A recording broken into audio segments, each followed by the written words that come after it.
Pemuda. 1. Kami, putra dan putri Indonesia, mengaku bertumpah darah yang satu, tanah air Indonesia. 2. Kami, putra dan putri Indonesia, mengaku berbangsa yang satu, bangsa Indonesia. 3. Kami, putra dan putri Indonesia, menjunjung bahasa persatuan bahasa Indonesia. Momen Sumpah Pemuda menjadi bagian yang penting dalam sejarah kemerdekaan Indonesia.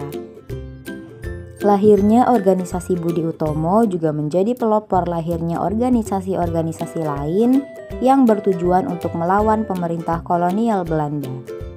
Kesamaan cita-cita itu membawa organisasi-organisasi pemuda untuk mengadakan pertemuan yang hasilnya kita kenal dengan Sumpah Pemuda. Ternyata pelaksanaan Sumpah Pemuda tidak semudah yang kita bayangkan karena prosesnya yang panjang. Pada tanggal 30 April sampai 2 Mei 1926 diadakan rapat yang dihadiri oleh seluruh organisasi pemuda di Jakarta. Rapat ini dikenal dengan Kongres Pemuda pertama yang diketuai oleh Muhammad Tabrani. Kongres ini bertujuan untuk membentuk suatu organisasi pemuda tunggal agar dapat mengukuhkan persatuan dan kesatuan bangsa.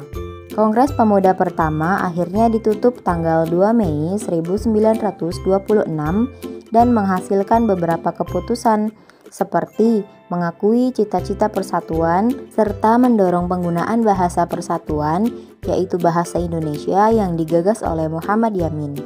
Dari kongres ini juga terbentuk organisasi baru yang merupakan gabungan dari beberapa organisasi-organisasi Indonesia. Organisasi yang bergabung diantaranya adalah Yong Yafa, Yong Celebes, Yong Minahasa, Sekar Rukun, dan Yong Sumatranenbon. Penyatuan organisasi ini dikenal dengan suatu organisasi baru yang bernama Yong Indonesia atau Pemuda Indonesia pada tanggal 15 Agustus 1926. Tidak berhenti sampai di situ, pada September 1926 dibentuk juga organisasi Perhimpunan Pelajar-Pelajar Indonesia atau PPPI. Organisasi ini diketuai oleh Sugondo Joyopuspito. Bulan Juni 1928, PPPI atau Perhimpunan Pelajar-Pelajar Indonesia mengadakan rapat untuk merealisasikan gagasan seluruh organisasi pemuda dengan membentuk panitia kongres. Rapat tersebut menghasilkan struktur panitia kongres. Sugondo Joyopuspito dipilih sebagai ketua kongres, Joko Marsaid dari Yong Yafa sebagai wakil ketua, Muhammad Yamin dari Yong Sumatranenbon sebagai sekretaris. Kongres yang mereka lakukan inilah yang kita kenal dengan Kongres Pemuda kedua. Kongres ini dilaksanakan di Jakarta tanggal 27 sampai 28 Oktober 1928. Pada Kongres Pemuda kedua itulah pertama kalinya dikumandangkan lagu Indonesia Raya ciptaan Wage Rudolf Supratman menggunakan biola dan menetapkan bendera merah putih sebagai bendera pusaka Indonesia. Kongres Pemuda kedua merupakan puncak dari masa pergerakan nasional sehingga 28 Oktober ditetapkan sebagai Hari Sumpah Pemuda.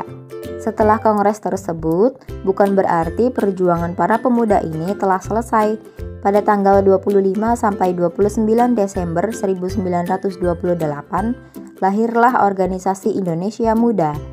Indonesia Muda merupakan gabungan dari beberapa organisasi, diantaranya adalah Yong Yafa, Yong Celebes, Perhimpunan Indonesia, dan Pemuda Sumatera.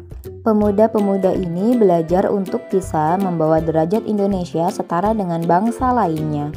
Maka dari itu kita juga harus terus semangat belajar, semangat mencari ilmu, jangan sampai kalah oleh rasa malas. Nah, demikian video pembelajaran kali ini. Terima kasih telah menonton. Wassalamualaikum warahmatullahi wabarakatuh.